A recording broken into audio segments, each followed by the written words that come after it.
देखिए हम तो हमने जो किया हम नहीं बनी सब अब बचाए क्या मारो जल्दी जितना जल्दी हो सके हो कि धीरे धीरे हो भासु धीरे धीरे लेकिन हेलो भासु जी आज मैं भासु जी के यहाँ पे डांस भी करवाऊंगी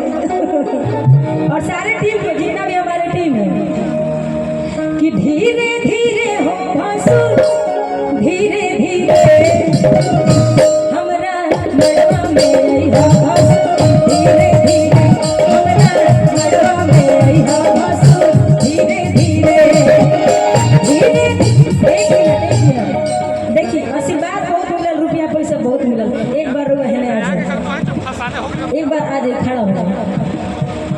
रउआ नाचे के देखी कहत रउआ एक बार खड़ा हो और हमारे बड़े भैया भी देखिए पैसा ढेर मिलल हटे देखिए हई दूधू को पगड़ी खड़ा के लिए बड़ी समाज कि धीरे धीरे हो भासु धीरे धीरे धीरे धीरे हो भासु धीरे धीरे हमरा मड़वा में आई हो भासु धीरे धीरे हमरा मड़वा में आई हो भासु धीरे धीरे और भासु जी के तरफ से रुपया के बारिश होता है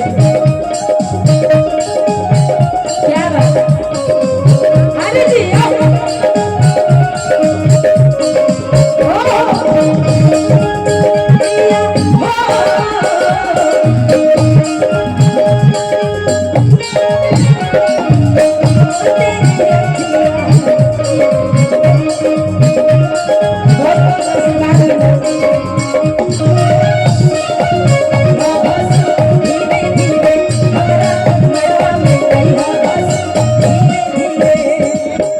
और इतना रुपया की बारिश हो गई आप सब हाँ पैसा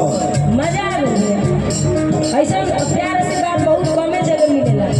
हमरा महसूस नहीं हुआ कि हम दूसरा जगह आई बने बुझाता हम अपना घरे आई बने और कैसे भाव बा ये गाना के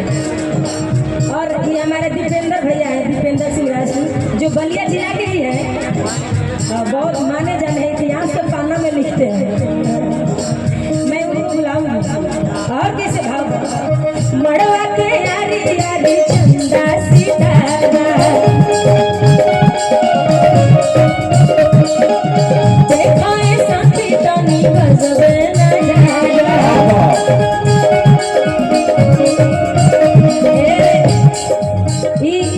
लाइन में इतना ज्यादा सुकून भरल बा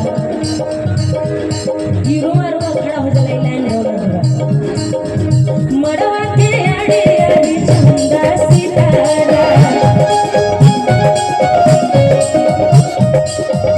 देखो ये साथी तनी गजब नजारा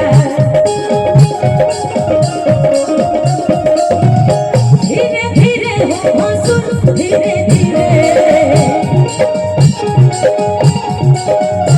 धीरे धीरे हो भासु धीरे धीरे हमरा मड़वा में आई हो भासु धीरे धीरे हमरा मड़वा में आई हो भासु धीरे धीरे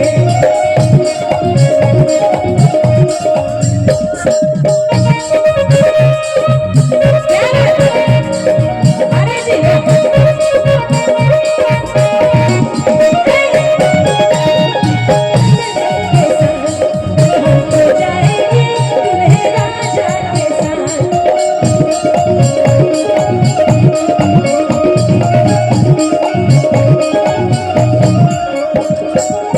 जगह तनी आशीर्वाद के बारिश होता है और समय बहुत